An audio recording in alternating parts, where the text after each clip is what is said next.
The Big Bang Theory. It's a funny show. Who's Adam West? But who's Adam West? What do the two of you talk about after the coitus? We're going to relive some of the show's most memorable moments. What's going on? It's not what it looks like. Oh, it's a tiara! I love you so much. I love you too! Jim, hello. And how are you? And I'm here on set with the cast to get them to tell us their favourites. I'm kind of a fangirl about this show. And let us in on a few secrets. I'm not a big Star Trek fan, so... Are you excited? I'm really excited. I'm a fan of the show. Welcome to The Big Bang Theory. It all started with a big bang. Boom!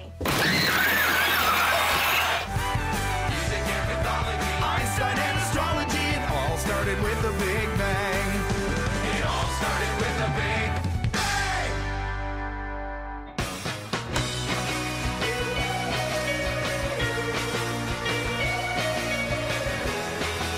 This is the opportunity of a lifetime for a Big Bang Theory fan. Full access behind the scenes. All seagulls, 2 shots, 3 shots. And a chance to talk to the cast and crew to ask them the questions that we fans, by which I mean me, are dying to know the answers to. All right, here we go. And background action. Leonard promised me that when our new waitress comes over, you will not start a complicated on-again, off-again relationship with her, because I'm very, very hungry.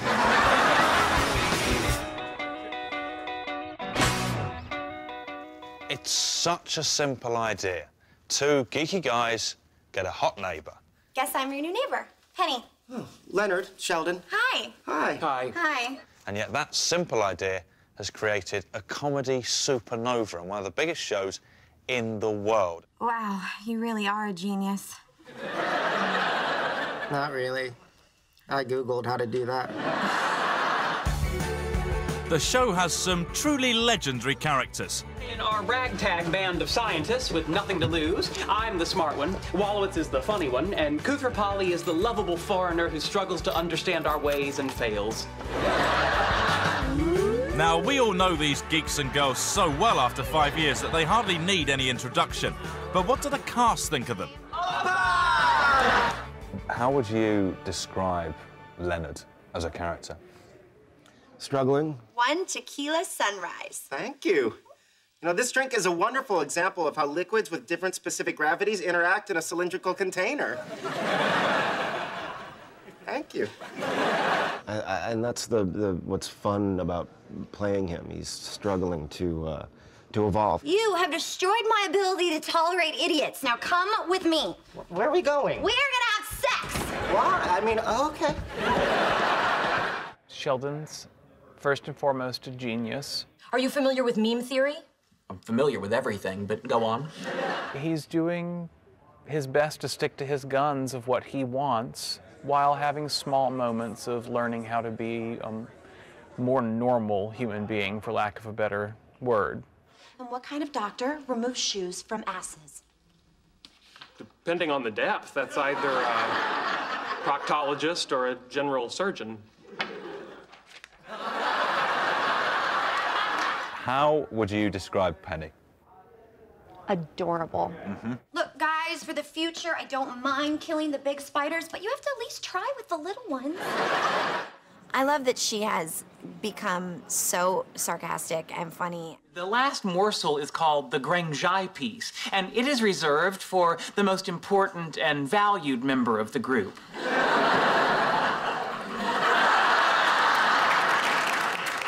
Thank you all for this high honor. How would you describe Howard? I would say a bit of a delusional Casanova. May I say, Penny, not a lot of women could look as hot as you do with such greasy hair.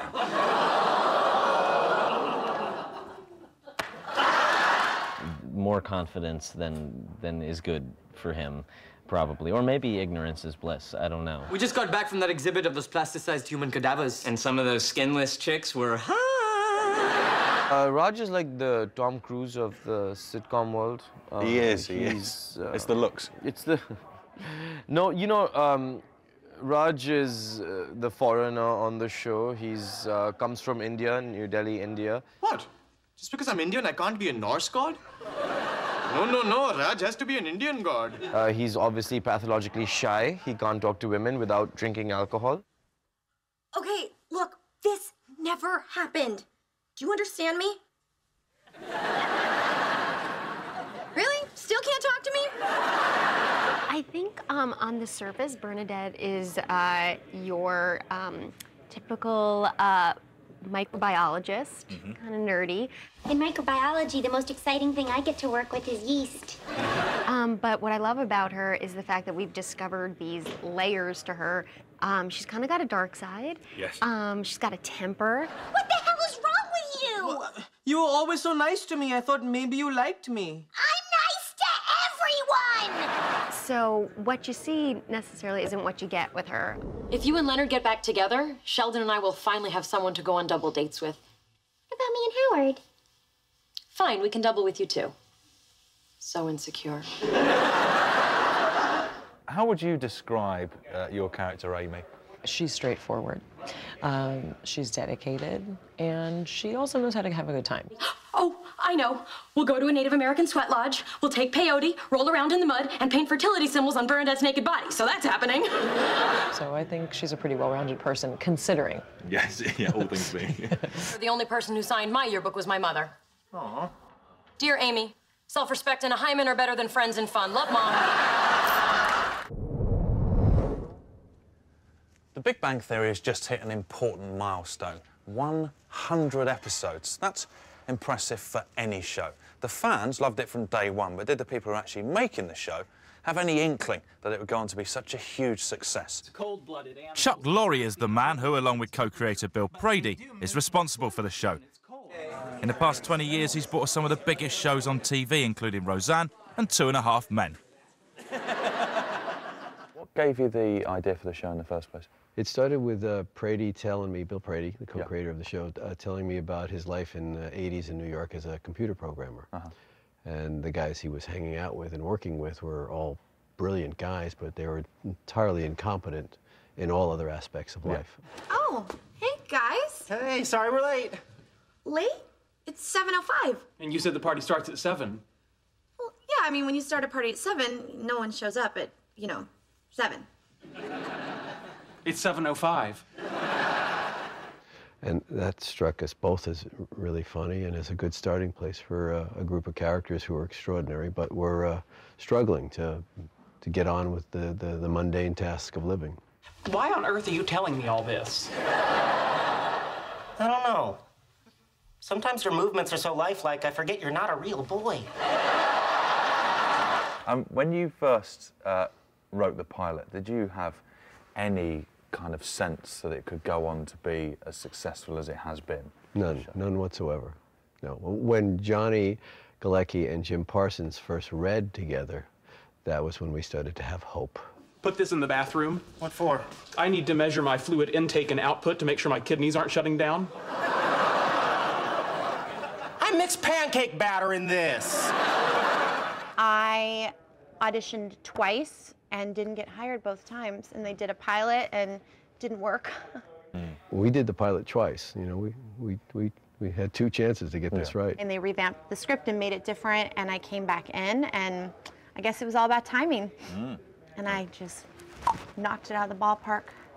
It was like, oh God, something's happening here. You could feel something special was happening. It was very apparent that it was better than we'd hoped for. I knew it was a true ensemble, and that everyone was just fantastic. You could sort of sense where it was going to go, that it was going to kind of not be making fun of nerdy people, but sort of give them the voice, and make everybody else sort of the laughing stock. Who's Adam West? Wait, who's Adam West? What do the two of you talk about after the coitus? The first night shooting, I think, is really in front of an audience is what cemented it for me, was because they knew the characters immediately and they pulled for them. I'm sorry, do you speak English? Oh, he speaks English. He just can't speak to women. Really? Why? He's kind of a nerd. Juice box? The show ultimately is an underdog story, and people like to root for underdogs because everyone in their life has felt like an underdog. What did I ever do to Jimmy Mullins in the 3rd grade? He still punched me in the face with my own fists. That transcends cultures, religions, language. That's why it's such an international show. That's why it's popular all over the world. Whether you're watching the show and saying, like, that's me, or you're watching it going, like, what's up with these guys? There's always something that everyone can relate to being an underdog at some point in their lives. Hi, Amy. Can I talk to Penny? A guest in my trundle bed and a boy at my door? I wish I could tell 13-year-old me it does get better. These characters are very lovable. And I'm not talking about Penny, even though she's the most. But the guys, truthfully, I mean, these from day one, you just fall in love with them. But I feel like they've made nerdy and goofy kind of sexy.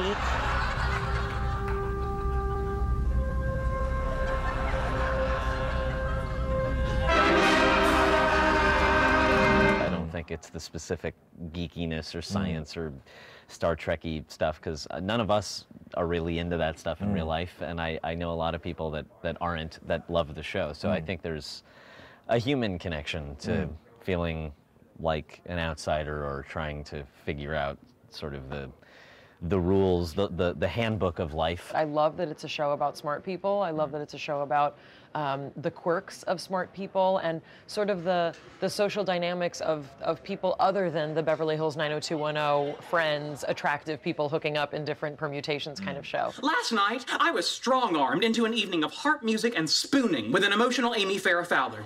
This on a night that I had originally designated for solving the space-time geometry in higher spin gravity and building my Lego Death Star. Don't go anywhere, because we've got more Big Bang action after the break. I thought he would be killed off or something. Everybody on the set's kind of crying. I don't want to have to work with a child every week on this set, so no.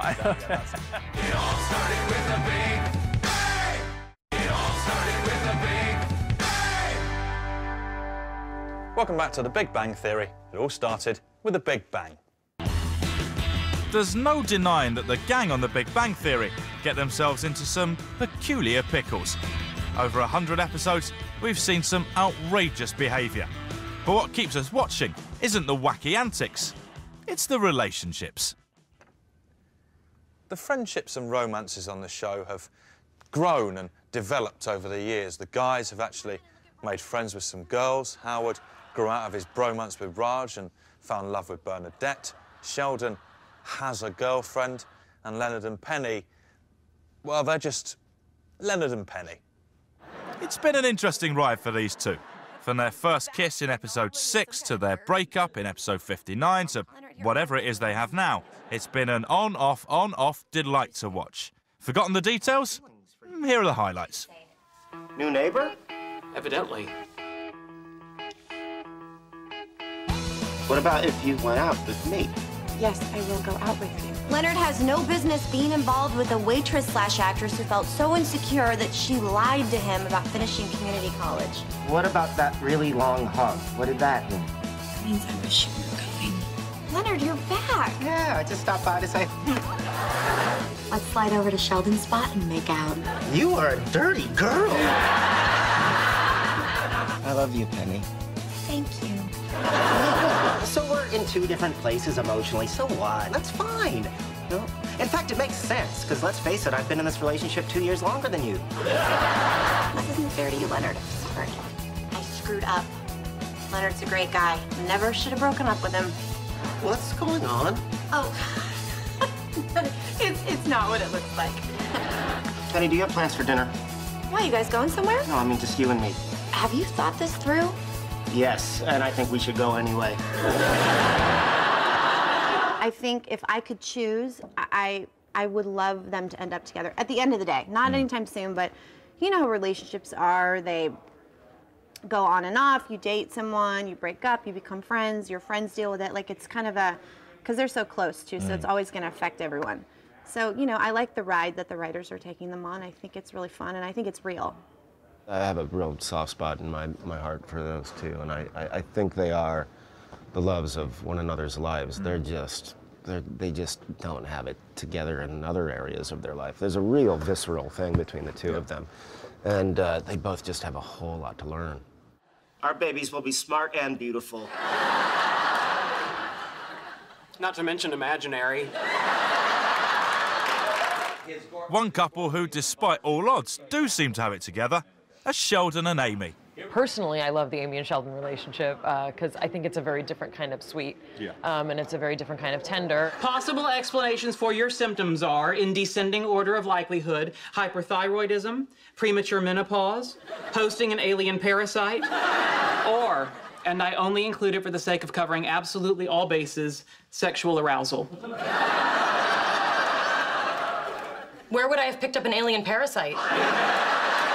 Amy and Sheldon are in the relationship agreement phase. A binding covenant that in its 31 pages enumerates, iterates, and codifies the rights and responsibilities of Sheldon Lee Cooper, here and after known as the boyfriend, and Amy Farrah Fowler, here and after known as the girlfriend. So romantic. It's just this beautifully odd situation of he really seems to enjoy her company. And there's obviously a slight attraction/attachment there that has just sort of come upon him. You're a vixen, Amy Farrah Fowler. There was a lot of pressure from, fans that he be in a romantic relationship, but I didn't want to, miss out on an opportunity to have a character living life on his own terms. And that's what's wonderful about these characters, and particularly Jim's character. He's living life on his own terms. Proposal. One wild night of torrid lovemaking that soothes my soul and inflames my loins. Whether you agree with it or not, whether you agree with how he's having a relationship with Amy Farrah Fowler, that's the relationship. They've established a relationship that works for them. And I think that's admirable. Counter proposal. I will gently stroke your head and repeat, "Aw, who's a good Amy?" Rounding out the trio of couples on the show are the pint-sized Howard and Bernadette. When the show started, did you ever think that Howard would get engaged? No, I thought he would be killed off or something. Yeah, you're certainly not the first to kind of find love. Yes, I will marry you. You will? I will. Oh, I love you so much. Oh, I love you too. It was just the perfect storm of, for whatever reason, these two people balance each other out. Don't take him too seriously. A lot of what he says is intended as humor. Yeah, well, I don't think it's very funny. Me neither, but he just lights up when I laugh. I think that these characters, there's so much love between them, so whether they actually marry or whether they don't, I think it'll be great. What is that behind your ear? Oh, look, it's a condom.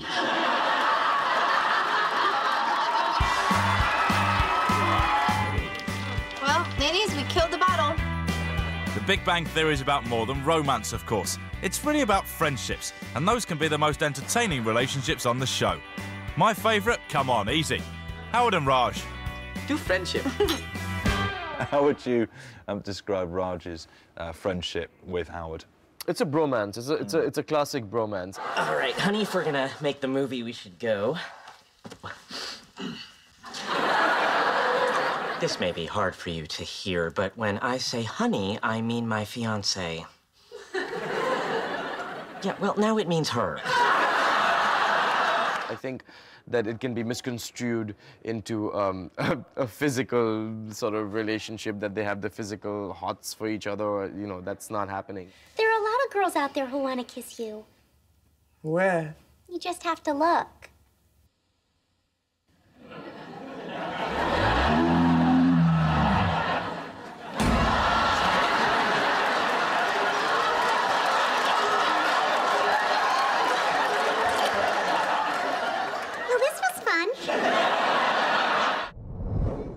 There have been so many memorable Big Bang Theory moments. Some of my personal favourites are Sheldon dressed as a Doppler effect. I don't care if anybody gets it. I'm going as the Doppler effect.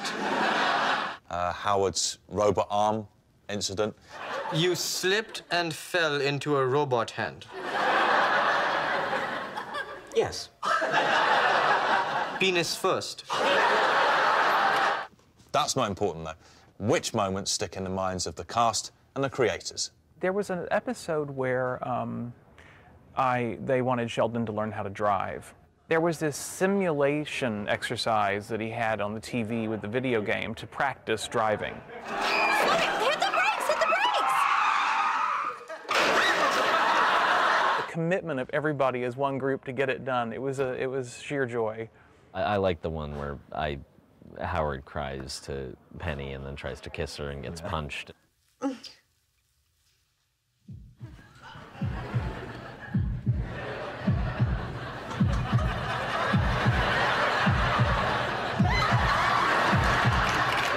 Obviously, the tiara scene. Sheldon, you are the most shallow, self-centered person I have ever met. Do you really think that another transparently manipulative... Oh, it's a tiara! A tiara! I have a tiara! Put it on me, put it on me, put it on me, put it on me, put it on me, put it on me, put it on me. Do you have a favourite scene or episode? Oh, goodness. I'm kind of a fangirl about this show. It's a scene where Penny gave Sheldon the Leonard Nimoy autograph, I think was one of my most favorite moments. To Sheldon, live long and prosper. Leonard Nimoy. He came into the restaurant. Sorry, the napkin's dirty. He wiped his mouth with it. The gift was a wonderful gesture, but the moment that everybody was struck by was, you know, we had this character who was so disaffected and so, you know, alienated from people hugging her in that moment because he was so overcome with joy.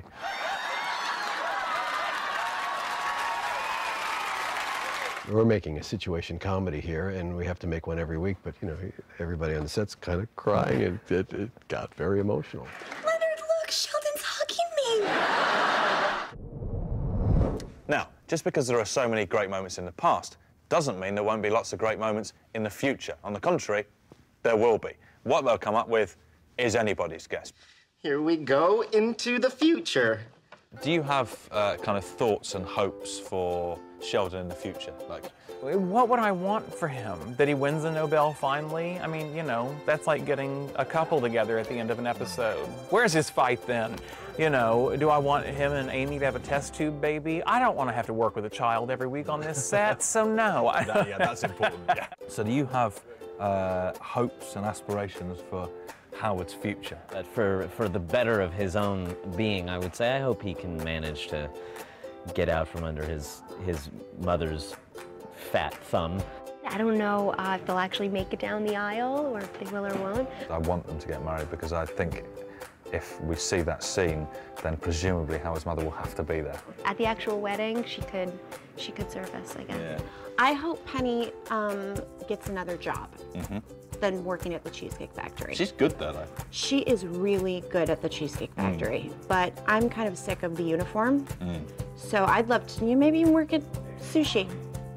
Do you feel like Raj will eventually be able to talk to girls without the aid? I don't know. If it's not drink, it'll be something else. Hard to believe that we've already had 100 episodes of The Big Bang Theory. But we have. Here's to 100 more. We're not writing Lost. We have no idea where this is going. Oh, big deal. Not knowing is part of the fun. Catch the latest Big Bang episode over on E4 tomorrow night at 8. Totally random next here on 4. The animation is electrifying.